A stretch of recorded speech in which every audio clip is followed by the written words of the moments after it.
I'm Mark Schlichting, and I'm the president of NoodleWorks Interactive. And I'm going to talk a little bit today just about thinking like a kid. This is dust or magic, and I want to talk a little bit about the magic part of it. And we have a NoodleWorks process, and it's really a kid-informed process. And we've seen some great examples of that from everybody from Tokoboka through DuckDuckMoose's, how everybody works with their pieces. And this last year we created, boy, is that stretched. It looks better on the other monitors. We created an app called Noodle Words. And Noodle Words is all about play. It's what if words were toys. And how many people here have seen it? So there's a lot of people that haven't seen it. Okay, well, I'll show a little bit of it. And I wanted to kind of bring in the process of where does innovation come from? How do we find these pieces? How do you call it in? We talked a little bit about magic. Everybody touches on different pieces of it. So we have the adult concerns, the developer concerns. Can I sell it? How much will it cost? What's the constraints?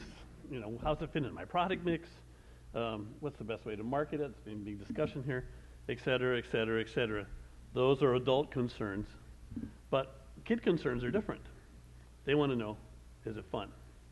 That's the important thing for them. And I think that that's the important thing that can sometimes get lost, especially by the bigger companies, where they forget the kid in the process. So, because kids want to know, well, what's it do? What can I do with it? And who are those characters? And they have a natural curiosity about the world. It's how they learn. They're engaged in learning, and their learning is play. So, sorry for everything being so stretched. So kids are not expert at being in the world. They haven't been here before. So they have this fresh perspective. They're new here. And these are all things that we easily forget because we're sort of experts. We have years and years and years of experience, and we know why this is this and why that is that. But kids are still building that. They're still constructing those connections, the constructivist path of learning of how you put the two pieces together. And when you're young, it isn't logical. So sometimes you have these really fun, interesting connections. Or we were laughing yesterday because Michelle Krippolani's daughter was sitting at the table with us at lunch, and she's 4, and she wanted to know, your name? What's your name? Because she wanted to put a name on everybody at the table because she didn't know who you are or what you are, but she had to put a name on it, just like she had to, this is a cup, that's a plate, that's a Warren. Wait, just a second. So she wants to attach a word to every object in her environment? Interesting. Yeah, that's right. Where did that come from?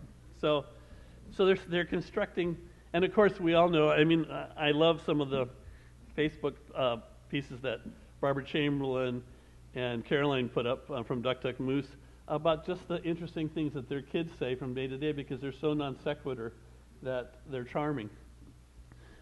So they're still figuring things out. And they're building it moment by moment, especially the young kids.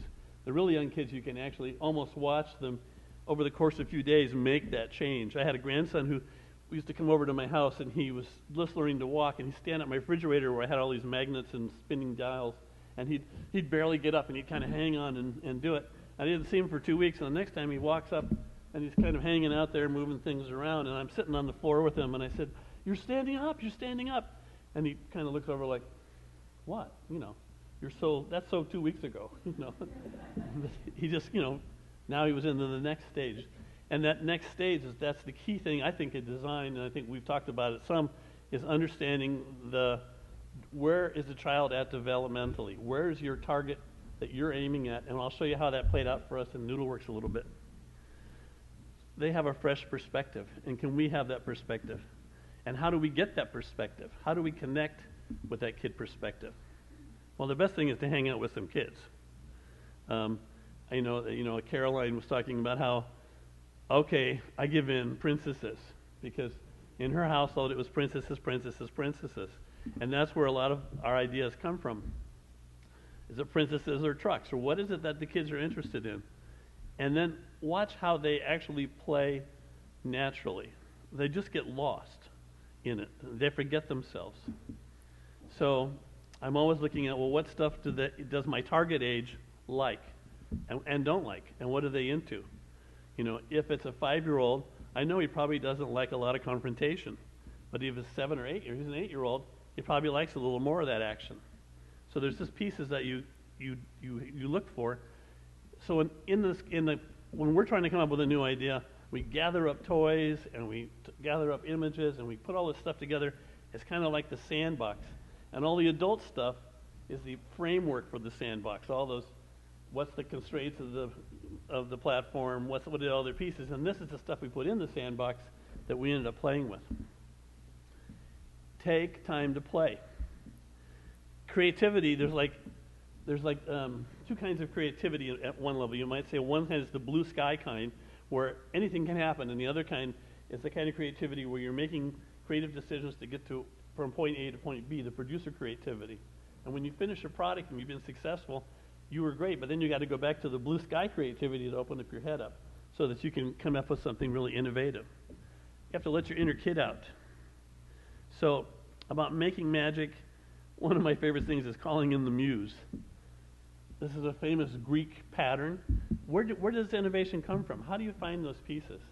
And I use this a lot. I go, oh, okay, gods of software, help me figure this out. And I'll go to sleep and I wake up in the morning and I'm dreaming inside the software that I was looking for. That's actually where Noodle Words came from. I gathered all the pieces, went to sleep, woke up, the muse was informing me.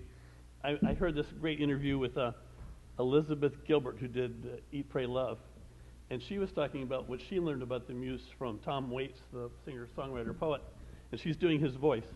And she says, Tom Waits says, yeah, every song is like a person. You got to get to know it. And sometimes you put a song together, it's like picking chewing gum off the bottom of the table, and you got to put pieces together to make something. And other times it comes all at once, like a dream through a straw. I thought, oh my God, that's great, And then he says, sometimes you got to argue with it, you got to bully it. He says, I'm in a recording studio and I'm all done, but I got one song that I know is still not there, and I'm walking up and down in the studio, yelling, okay, the kids are in the car, we're all ready to go, we're going on vacation, we're leaving in 10 minutes if you're not here. You got to have a relation with it. So that's a little bit about the muse. You want to step into play mode. You're going to forget about time. You're going to forget about who you are. You're going to, all the things that when you're in actual play, you actually forget about.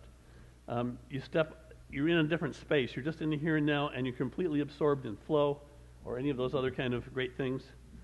You have to believe that anything is possible. Isn't that the nature of magic? You forget the expert. In the beginner's mind, as Suzuki Roshi said, there's infinite possibilities. In the expert's mind, there are few. Recombine freely. I stick this onto that, stick that onto this, and then, I got something else that's totally new and weird. So you're making the new connections. That's what kids do. They're making new connections all the time. Embrace the what if. What if words were toys? Okay. And then where does that thinking go with you? Well, words have personalities. Words have meaning. Words are archetypes. And so I kind of follow, we follow that thing out, and pretty soon jump is jumping and spin is spinning, and that's where NoodleWorks is about. And in the process, sometimes characters show up. So just like inviting the muse, we invite in characters. So what we do is we hold an open audition. And we call, okay, who's the characters that are supposed to be in this app? And sometimes, they're too big. And sometimes they're too small or too young. And sometimes they're just plain too weird. And sometimes they're professionals and, they're under contract, so we would have really loved to use them, but we couldn't. But it was great hanging out with them. And then you start getting a little closer to what you want. This is a little older, a little weirder. And then when you find the right guys, all right, we're here, we're home. How am I doing for time? Okay. So and then you want to push the platform. You want to know how to get the experience that you want, that is the actual play experience. So we were really pushing for character animation, and we wanted emotional content. We wanted more interactive animation and kid control. Can the kid make spin and drag it around the screen? So we were looking for more interaction. And then we talked a lot about how to push the iPad as a toy. Not just all the cool things about being able to slice it and things we're finding, but also finding how kids play differently. That adults tap like this, and kids tap like this. Rapid tap. You were talking about that yesterday. So we had to change the software so that it matched how kids played, not what made it not crash. Some programmers would say, oh, well, we'll just not let them do that because then we don't have to deal with it. But no, I made my programmers deal with it. I'm going to skip right through this because I want to show you a little bit. But this is a toy, and we've been talking, a lot of people here are toy companies. Tokaboka is a toy company. And in toys, there's no winning or losing. There's no losing at play. But that has to do with the developmental stage. When you're under 7, you're primarily right hemisphere. So tooth fairies and reindeer on the roof, you buy it all because you're constructing it kind of piece by piece. At 7, around 7, the left hemisphere comes in, and then you begin to think of things more logically and linearly. The 8-year-old comes to the 5-year-old and says, Santa Claus isn't real, because he's tasted that. And the 8-year-old is going to play totally different than the 5-year-old is going to play with the same thing. So you have to know who your target audience is. Kids play different than adults. So the play, connecting with kids, is the play. How they play is the most important thing. So the magic comes from connecting a child to the experience at the beginning and letting that information form you all the way through. So let's switch over to this one.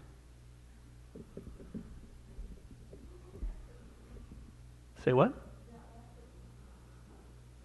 Magic comes from connecting a child's play experience at the beginning, and then from connecting to a child's play experience at the beginning and letting that inform the whole design process.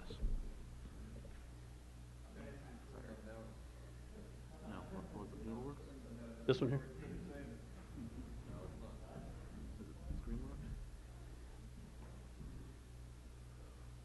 We were working. So in NoodleWorks, what we found was, as we began to develop it, we were talking to I had kids who were a large range of kids, and the target age is because we were looking at that moment in time when does the black art shapes, graphic shapes of letters, the black and white patterns, all of a sudden become words. And words have meaning. Words, when you see a word, look at a word on your desk somewhere, and when you look at it, you hear the word in your head. Your brain decompresses it and just says it to you. What is the point when that happens? And so that's what we were looking for when we were making Noodle Words, is what is that, where is that moment? So we were looking at developmentally the emerging readers between 4 and 7. So I showed it to 8 and 9-year-olds in the prototype, and then some 10-year-olds, and I said, well, did you like it? And they go, yeah, I liked it, but I don't know why. And then they say, well, how do I win? Which is totally a 9-year-old question. And I said, well, what's that word? Surprise. Okay, you won. You figured it out. You learned the word.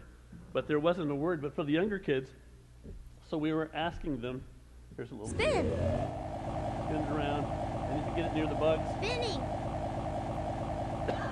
they react. Hit the box. You know. Laugh. Pop. Pop. Pop. Drop. And we made everything interruptible. Drop. Drop. Drop. Drop. Drop. Drop. Drop. Mark, can you just stop for a second and just don't touch anything and can we all just watch the screen for a second?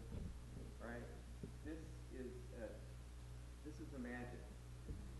And it's a really important thing. If you walk away with one thing from this 36 hours, there's nothing happening. It's white space. And it's the start of a transaction between the child and the medium. But it's saying, it's your turn. And too many of the apps I see get ruined by people saying, come on, it's like a fair. This is genius right here, or what Steve Jobs is doing by taking features away. And what Mateo was saying, by eliminating. But then it just goes like Get this. more time. I know. But this is so key. So see how it kind of goes, do-do-do-do-do? And that's the only motion. Just to let you know it's still alive. It lets you know it's still alive. Right. So, as I was saying, so like here, as soon as kids realized that they could hit the box and get another word, then they don't just tap the box, they go like this. Bubble, jump, surprise, They go crazy with it, and it used to crash us every time. And the programmer said, well, I can make it so they can't do that. And I said, no, I want you to make it so it doesn't crash every time, because they're going to do that. They want to play that way. That's a feature. And so it took us a while to figure that out so we weren't crashing. But then we found out that kids were making a game of that. And at first we didn't have all the audio in, and kids were playing who didn't know these words, and then they came up and they would go, oh, I got laugh. Well, they didn't know laugh before, but now they knew laugh. They had learned it in the 5 minutes that they've been playing before they found that issue.